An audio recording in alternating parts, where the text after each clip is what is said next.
Hello दोस्तों, स्वागत है आपका दृष्टि आईएएस में। मैं हूं केवल आपके सामने 2023 पीटी के लिए फरवरी और मार्च महीने का करंट अफेयर पर्यावरण एवं पारिस्थितिकी खंड का आपके सामने लेकर हम आ गए हैं। और इसी के साथ ही साल भर का आपका जो पर्यावरण एवं पारिस्थितिकी से जुड़ा हुआ जो भी करंट अफेयर है जो कि महत्वपूर्ण है परीक्षा की दृष्टि से, वो आपके सामने आ चुका होगा। तो चलिए सबसे पहले हम शुरू करते हैं हमारे पहले टॉपिक से, purse seine fishing. Purse seine fishing क्या है? आप देख सकते हैं, मछली पकड़ने का एक खास तरीका है। और यह जो मछली पकड़ने का एक खास तरीका है, इस पर तमिलनाडु की सरकार ने प्रतिबंध लगा दिया था पिछले साल। इसी पर निर्णय लिया गया और उसके बाद फिर सुप्रीम कोर्ट ने कहा कि जो तमिलनाडु के मछुआरे हैं कुछ प्रतिबंधों के साथ, कहां से, जो प्रादेशिक जल क्षेत्र है यानी कि 12 समुद्री मील से लेकर के विशेष आर्थिक क्षेत्र यानी कि एक्सक्लूसिव इकोनॉमिक जोन 200 समुद्री मील, इतने के बीच में क्या बात कर रहा है, कुछ प्रतिबंधों के साथ पर सीन फिशिंग यानी कि मछली पकड़ने के इस तरीके को अपना सकते हैं। सुप्रीम कोर्ट के द्वारा यह बात कह दी गई है। तो अब हमें यह जानना जरूरी हो जाता है कि यह पर सीन फिशिंग क्या है। मोटा मोटा आप देखें तो पहली बात आपको समझ में आती है कि मछली पकड़ने का एक तरीका है। दूसरी बात देखें तो ये ऊर्ध्वाधर जो जाल आपको दिखाई देते हैं खास तरीके से ऊपर के तल पे ऐसे फैले हुए हैं और उसके बाद नीचे से खुला हुआ है, और ये एक रास्ता जो है जहां से मछलियां यहाँ पे अंदर आके फंस जाती हैं। अब आप देखिए, बात आती है वही लंबी दीवार। दूसरी बात, भारत के पश्चिमी तटों पर, जो पश्चिमी तट है भारत का, वहां पे इसका इस्तेमाल ज्यादा होता है। एक और मुख्य बात है कि ये जो है इस फिशिंग के माध्यम से जो ट्यूना मछली है और उसके अलावा मैकरेल मछली है, जो इस तरह की मछलियां हैं एकल प्रजाति वाली, उनका पूरा का पूरा सघन समूह इस फिशिंग के माध्यम से यानी कि पर्स सीन फिशिंग के माध्यम से पकड़ में आ जाता है। अब जो मैंने आपसे बात कही प्रादेशिक क्षेत्र से अनन्य आर्थिक क्षेत्र, तो ये देखिए प्रादेशिक क्षेत्र है 12 नॉटिकल माइल पर, 12 समुद्री मील, ठीक है।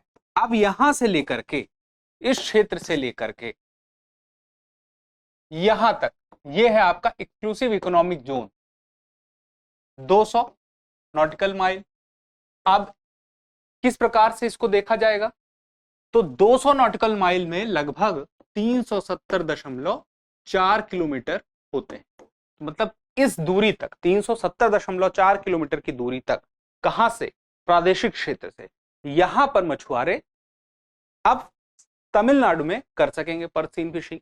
इसके आगे का एरिया क्या कहलाता है, ये हाई सीज कहलाता है। यहां पर किसी भी देश का कोई अधिकार नहीं होता है इस सीमा के बाद, 200 समुद्री मील के बाद। तो पूरे दुनिया में, पूरे महासागर में देखा जाए तो जो पूरे महासागरीय क्षेत्र का लगभग 60% से भी ज्यादा, 64% के आसपास का क्षेत्र हाई सीज में ही आता है। आगे इस पर भी हम चर्चा करेंगे। फिलहाल के लिए यही बात कि इसका लाभ क्या है। तो देखिए, जब पूरा एक सघन समूह हमें मिल जाएगा तो व्यापारिक लाभ होगा ही होगा, साथ में समुद्र तल कर्षण नहीं होगा, जो समुद्र का तल है उसका नुकसान नहीं होगा इस मछली पकड़ने की प्रक्रिया में। दूसरी बात, हानि क्या है, अतिदोहन हो जाएगा। बहुत सारी ऐसी मछलियां हैं जो विलुप्त होने की कगार पर आ सकती हैं। बहुत ज्यादा मात्रा में इस्तेमाल करने से उनकी कमी हो सकती है। कुछ ऐसी मछली हैं जैसे कि सार्डिन है, मैकरेल है, इंकोवी है, ट्रेवली है, इस प्रकार की छोटी मछलियां, इनका स्टॉक जो है घटने लगेगा। बहुत सारे समुद्री संसाधन जो भी हैं उनके लिए हानिकारक है। बहुत सारे पौधे हैं, बहुत सारे अन्य जो जलीय जीव हैं, उनके जान पर खतरा, उनके जीवन पर संकट, उनकी उपस्थिति पर संकट पैदा हो जाएगा। अब बात आती है यहाँ पे, हम समझते हैं UN convention on the law of the sea, इसके बारे में। तो ये जो है 1982 में अंतरराष्ट्रीय समझौता हुआ जिसके तहत देखा गया कि समुद्री गतिविधियों के लिए कानूनी ढांचा बनाया जाए, जिसे हम कहते हैं लॉ ऑफ द सी। इसी में तय हुआ 5 मुख्य क्षेत्र जो है, आप समझ लीजिए 5 मुख्य क्षेत्र कौन से हैं। आंतरिक जल है जो बेस लाइन के पीछे का क्षेत्र होगा, उसके बाद बेस लाइन के आगे प्रादेशिक समुद्र आएगा, फिर सन्निहित क्षेत्र आएगा, फिर विशेष आर्थिक क्षेत्र आएगा, फिर उच्च समुद्र आएगा। तो आपको मैंने बताया उच्च समुद्र में किसी का भी अधिकार नहीं है। समुद्री क्षेत्रों में राज्य के अधिकार क्षेत्र को लेकर एक रूपरेखा निर्धारित करता है। देखिए, जो राज्य है उस राज्य के अधिकार को यानी कि एक रूपरेखा मिल जाएगी कि किस प्रकार से वह किस क्षेत्र में क्या हक प्राप्त करता है, वो इसी लॉ ऑफ द सी के माध्यम से ही तय होता है। इसके अलावा यह विभिन्न समुद्री क्षेत्रों को एक अलग कानूनी दर्जा तो प्रदान करता ही, मतलब कि हर एक सीमा की एक अलग खासियत है, जैसे प्रादेशिक क्षेत्र है, अनन्य आर्थिक क्षेत्र है, हाई सीज है, हर एक सीमा की अपनी एक अलग खासियत देखने को मिलेगी। अब आगे देखें, आगे की राह बात यही आती है, पर्स सीन फिशिंग के मामले में राज्यों को निर्णय लेने की पर्याप्त एक क्षमता होनी चाहिए, क्षमता के साथ साथ उनको छूट भी होनी चाहिए।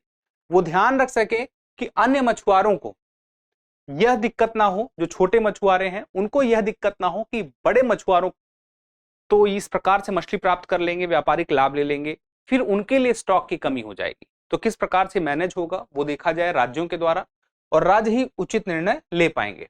आगे देखिए, आदिगंगा पुनरुद्धार योजना। आदिगंगा पुनरुद्धार योजना, आप समझ गए, पुनरुद्धार की बात हो रही है। और आदिगंगा क्या है? आदिगंगा जो है कोलकाता यानी कि पश्चिम बंगाल में ही गंगा की एक धारा है। किसकी है? गंगा की है। अब यहां पे देखिए बात आती है कि इसका पुनरुद्धार राष्ट्रीय स्वच्छ गंगा मिशन के तहत किया जा रहा है और 650 करोड़ रुपए आवंटित किए गए हैं। राष्ट्रीय मिशन है, राष्ट्रीय स्वच्छ गंगा मिशन। अब देखिए यहां पे बात आती है कि हालिया स्थिति जो है उसकी जो खराब है वो किसके द्वारा बताई गई? तो राज्य प्रदूषण नियंत्रण बोर्ड। कहाँ का? सीधी सी बात है, कोलकाता की बात हो रही, तो पश्चिम बंगाल की बात हो रही है। व्यवहारिक रूप से उसने जो यह नदी है इसे पूरी तरह से आदि गंगा को क्या कह दिया है? मृत घोषित कर दिया है। मृत घोषित कर दिया है का मतलब क्या हुआ कि यहां पर प्रति 100 मिलीलीटर जल में 17 मिलियन से अधिक मल बैक्टीरिया है, साथ में यहां पर ऑक्सीजन भी नहीं है। ऑक्सीजन की मात्रा यहां पे कितनी मिल रही है? 0 मिल रही है। इस वजह से इसका पुनरुद्धार करना जरूरी हो गया है। अब बात करें पुनरुद्धार के लिए, तो इसके लिए जो राष्ट्रीय हरित अधिकरण है, जिसको हम क्या बोलते हैं? नेशनल ग्रीन ट्रिब्यूनल, इसने कहा है कि किसी भी तरह यह कार्य 2025 तक पूरा हो जाना चाहिए। एक तय तिथि भी दी है, लेकिन आप मान के चलिए एक तय तिथि पे हो पाता है नहीं हो पाता, ये तो आगे आने वाले समय पर ही पता चलेगा। आगे देखते हैं, राष्ट्रीय स्वच्छ गंगा मिशन, जिसकी वजह से यह पुनरुद्धार हो रहा है जिस मिशन के अंतर्गत, तो इसमें आप देखिए 12 अगस्त 2011 को एक सोसाइटी पंजीकरण अधिनियम 1860 के तहत सोसाइटी के रूप में सूचीबद्ध किया गया। किससे सूचीबद्ध किया गया? राष्ट्रीय स्वच्छ गंगा मिशन को। राष्ट्रीय गंगा परिषद का गठन हुआ, यानी कि राष्ट्रीय गंगा परिषद के द्वारा यह हुआ। अब देखिए उद्देश्य की बात करें तो उद्देश्य क्या है इसका? सीधा सीधा जो प्रदूषण है नदियों में उसे कम करना है। आगे की बात करें, इसमें संरचना की बात करें, 5 स्तर पर संरचना होती है, जिसमें मुख्य रूप से देखें तो जो भारत के प्रधानमंत्री होते हैं वो अध्यक्षता करते हैं राष्ट्रीय गंगा परिषद की, और परिषद के माध्यम से ही सारा कार्य आगे किया जाता है। अब आगे देखें, नमामि गंगे कार्यक्रम, गंगा से संबंधित कुछ अन्य पहलों में से 2014 में इसकी शुरुआत हुई थी जून में, और काम भी उसका क्या था? प्रदूषण का उन्मूलन करना था और राष्ट्रीय नदी गंगा का संरक्षण करना था। राष्ट्रीय नदी गंगा का संरक्षण क्यों करना था? क्योंकि राष्ट्रीय नदी इसे 2008 में घोषित कर दिया गया था। इसके अलावा गंगा एक्शन प्लान भी है, उसके माध्यम से भी पहली नदी कार्य परियोजना 1985 में आई, और यह पर्यावरण और वन मंत्रालय द्वारा आई। अब आगे देखते हैं, मन्नार की खाड़ी में कोरल ब्रीच, जो कोरल रीफ होते हैं बहुत सारे ऐसे हैं जो मृत अवस्था में पाए गए हैं। क्यों पाए गए हैं? उसके पीछे की वजह है एक खास किस्म का पौधा। तो देखिए, मन्नार की खाड़ी समुद्री राष्ट्रीय उद्यान है, वहां के जो 21 निर्जन द्वीप हैं, इस समुद्री राष्ट्रीय उद्यान का निर्माण ही इन 21 निर्जन द्वीपों से होता है, और इन्हीं में से एक है कुरुसादाई, तमिलनाडु के पास में यह क्षेत्र है। यहां पर बात कही गई है जो प्रवाल हैं, प्रवाल भित्तियां हैं, वो मृत अवस्था में पाई गई हैं। इसका मतलब क्या है? इसका मतलब यह है कि उनके लिए संकट पैदा करने वाली कोई चीज वहां पर है। क्या है वो चीज? आइए देखते हैं। सीवीडी है। अब ये सीवीडी क्या है? सीवीडी को मुख्य तरह से समझिए कि जो समुद्री शैवाल और पौधे होते हैं उनकी कई प्रजातियों को सीवीडी कहा जाता है। अब ये जो होते हैं नदियों में ही मिलेंगे, समुद्रों में मिलेंगे और महासागरों में जिस प्रकार जो जल निकाय होते हैं वहीं पर ही ये मिलेंगे, इन्हें सीवीडी कहा जाता है। आकार में अलग अलग हो सकते हैं, मतलब कि कुछ बहुत छोटे हो सकते हैं, कुछ बहुत बड़े हो सकते हैं। अब बात आती है कि दुनिया भर में तटों पर ये पाए जाते हैं, लेकिन एशियाई देशों में सबसे ज्यादा पाए जाते हैं। तो आपसे अगर पूछा जाए कि ये सीवीडी सबसे ज्यादा कहाँ पाए जाते हैं, किस जगह के तट पे, तो आपको पता होगा कि एशियाई तट पे सबसे ज्यादा पाए जाते हैं।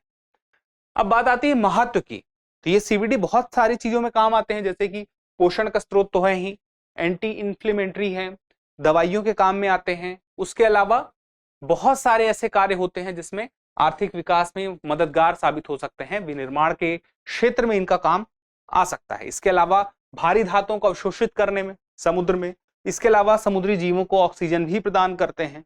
तो इस प्रकार से पारिस्थितिकी तंत्र में इनका एक महत्व तो है ही, लेकिन फिर भी इनकी वजह से नुकसान हो रहा है। इनकी वजह से नुकसान हो रहा है, जिनमें से एक बड़ी है शैवाल, कौन सी, कप्पा फाइकस अल्वारेजी, जिसकी हम बात कर रहे थे, उन्हीं में से एक है। ये समुद्री शैवाल प्रजाति है, इसका प्रभाव पड़ रहा है किस पे, उसी कोरल रीफ पे जो मृत पाई गई है। ये जो कप्पा फाइकस अल्वारेजी है, इसकी वजह से इन्हीं 21 द्वीपों में से 6 द्वीपों में इनका विस्तार है, और इनकी वजह से देखा गया है कि जो प्रवाल भित्तियां हैं उस क्षेत्र के आसपास की, उनको काफी नुकसान पहुंच रहा है, और उन्हीं में से एक खास द्वीप की प्रवाल भित्ति को मृत पाया भी गया है, जिसकी वजह है कि बहुत तेजी से बढ़ती है। और एक प्रकार की जो जिस प्रकार से इंसानों में एक प्रतिस्पर्धा होती है, इसी प्रकार से इन जीवों में भी, इन पौधों में भी एक प्रतिस्पर्धा होती है। अपने पारिस्थितिकी तंत्र में अन्य पौधों की तुलना में ये अपने आप को बढ़ाना चाहते हैं, आगे बढ़ना चाहते हैं, ग्रोथ करना चाहते हैं। तो उनके बीच में भी एक प्रतिस्पर्धा होती है, जिसमें आसपास के लोगों को, यानी कि आसपास के अन्य पौधों को, जीवों को नुकसान होने की भी संभावना रहती है, जब हित जुड़े हुए होते हैं तो, मतलब एक तरह के हित होते हैं तो। अब इसमें देखिए, इसने हवाई में नारियल द्वीप, वेनेजुएला में क्यूबा द्वीप, इसी तरह से कुछ अन्य अन्य जगहों पर, बहुत सारी जगहों पर किस प्रकार से कोरल रीफ को नुकसान पहुंचाया है, ये भी पता चलता है। और अंतरराष्ट्रीय प्रकृति संरक्षण संघ यानी कि IUCN ने साफ साफ कहा है कि यह एक ऐसी समुद्री शैवाल है, क्या नाम है, कप्पा फाइकस अल्वारेजी, जो विश्व की 100 सबसे आक्रामक प्रजातियों में से एक के रूप में सूचित किया है। तो आप समझ गए किस प्रकार से आक्रामक है, किस प्रकार से यह खतरा पैदा कर देती है, जिस प्रकार से कोरल रीफ के लिए इसने खतरा पैदा कर दिया है। अब आगे देखते हैं, मन्नार की खाड़ी को थोड़ा सा समझ लेते हैं। मन्नार की खाड़ी जो आपकी है, दक्षिण पूर्वी भारत और पश्चिमी श्रीलंका के बीच में आपको दिखेगी। ये देखिए, ये दक्षिण पूर्वी भारत का हिस्सा है और ये आपका पश्चिमी श्रीलंका है, ये आपकी मन्नार की खाड़ी। मुख्य रूप से देखें इसमें भी, तो और अच्छे से जाने तो उत्तर पूर्व में रामेश्वरम द्वीप है, जो उत्तर पूर्व है रामेश्वरम द्वीप है। फिर एडम्स ब्रिज है, यानी कि जिसको हम कहते हैं राम सेतु, ये राम सेतु ही है। उसके बाद देखें तो मन्नार द्वीप है, मन्नार द्वीप आपका इस तरफ है, श्रीलंका की तरफ है। इस प्रकार से आपको आइडिया लग गया कि गल्फ ऑफ मन्नार कहां पे है। ठीक है, ये ऊपर आपको पाक स्टेट दिखेगा। इसमें कई नदियां मिलती हैं, जो मुख्य नदियां हैं वो जान लीजिए, ताम्रपर्णी है जो भारत की है, उसके अलावा श्रीलंका की तरफ से क्या है, अरुवी है। तो इन दोनों नदियों का नाम भी आपको पता रहेगा तो ठीक रहेगा। अब आगे देखें, मन्नार की खाड़ी समुद्री राष्ट्रीय उद्यान को समझ लेते हैं, जहां की पूरी घटना है। तो इसकी स्थापना कब हुई थी, वर्ष 1982 में राष्ट्रीय उद्यान बना। किसके माध्यम से बना, जो वन्यजीव अधिनियम, वन्यजीव संरक्षण अधिनियम 1972 है, उसके माध्यम से बना। और क्षेत्रफल कितना है इसका, 162.89 वर्ग किलोमीटर है। और मुख्य बात यहाँ पे है, जो पारिस्थितिकी तंत्र है, 3 तरह का पारिस्थितिकी तंत्र देखने को मिलता है।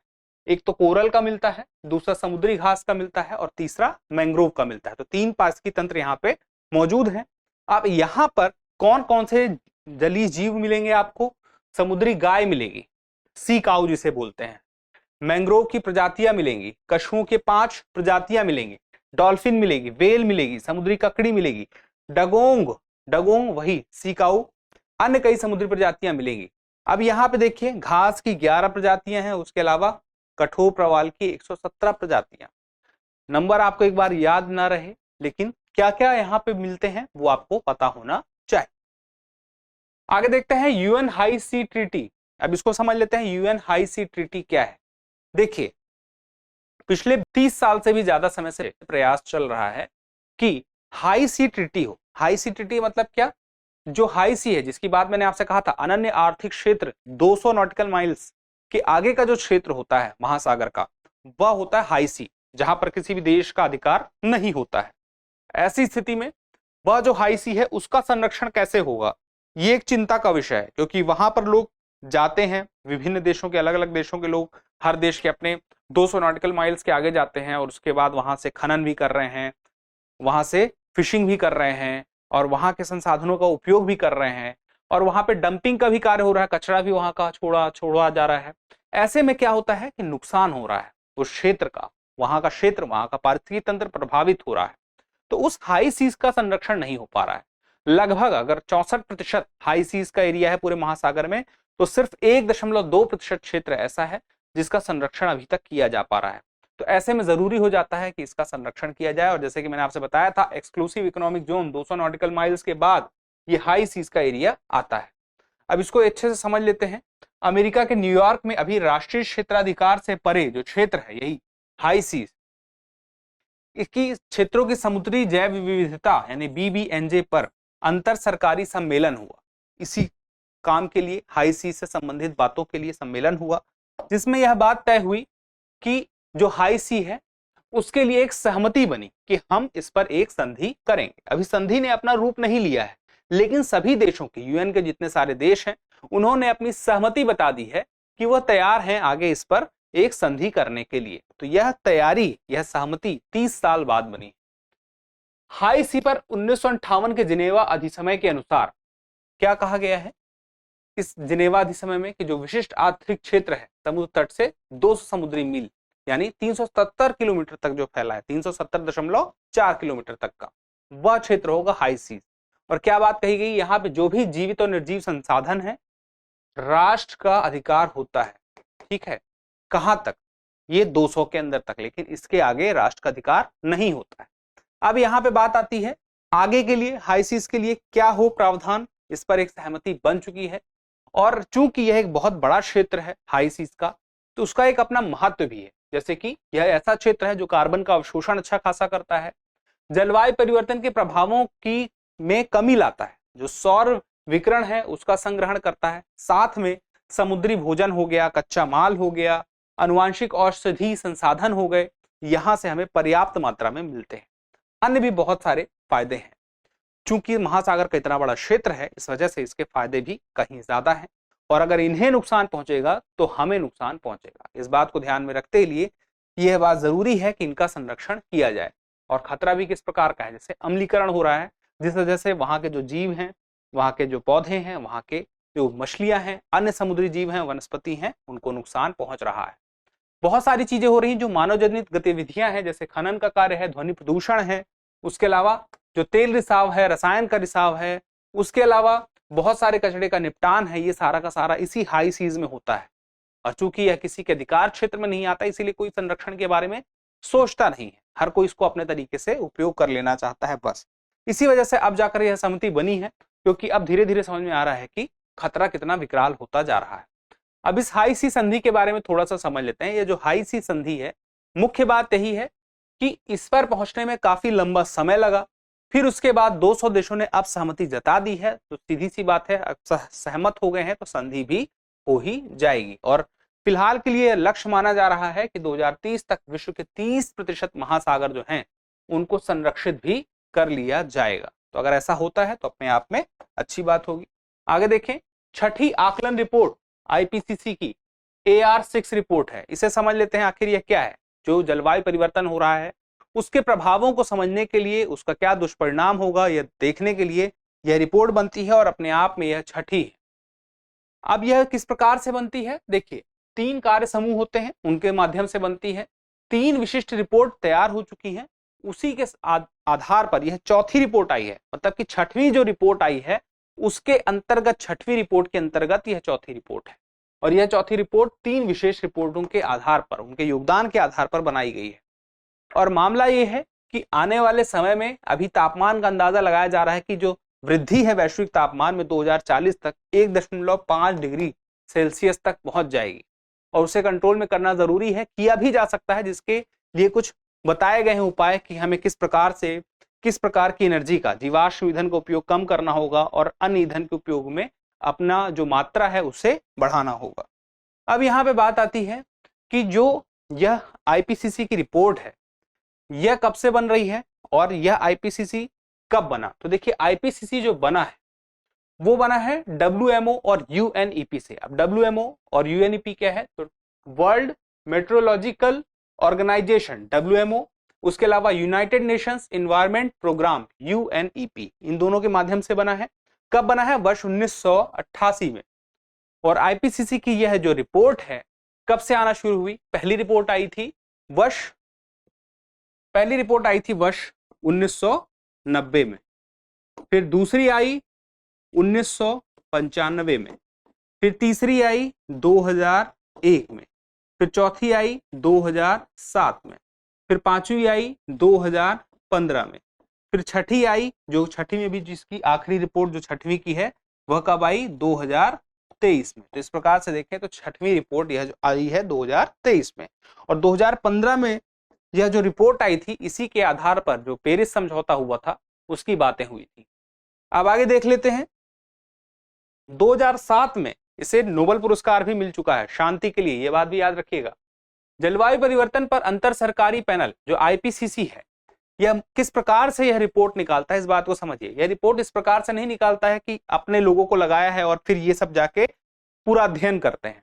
अध्ययन ये करते हैं कि पर्यावरण के प्रभावों का अध्ययन तो ये करते हैं, लेकिन डायरेक्टली नहीं करते हैं। जितने भी दुनिया भर में अध्ययन हुए हैं पर्यावरण को लेकर के, और उस अध्ययन के आधार पर जो अध्ययन हो चुका है, जिस पर सबने अपना अपना काम कर लिया है, अलग अलग क्षेत्रों में, अलग अलग देशों में, अलग अलग संस्थाओं में, उन सारे अध्ययन का अध्ययन इनके द्वारा किया जाता है।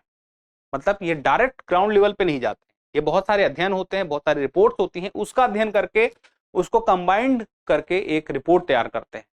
तो इसमें जो बात आती है वही किस प्रकार से यह छठवां था यह आपको पता चल ही चुका है और कब कब आया है। अब बात आती है वही जो आकलन रिपोर्ट करते हैं, 3 कार्यकारी समूह करते हैं, मतलब कि 3 स्तर पर बांट लिया गया है। जो कार्यकारी समूह 1 है वह कार्य क्या है, उसका जलवायु परिवर्तन के वैज्ञानिक आधार से संबंधित है, सबका अपना अलग आधार है।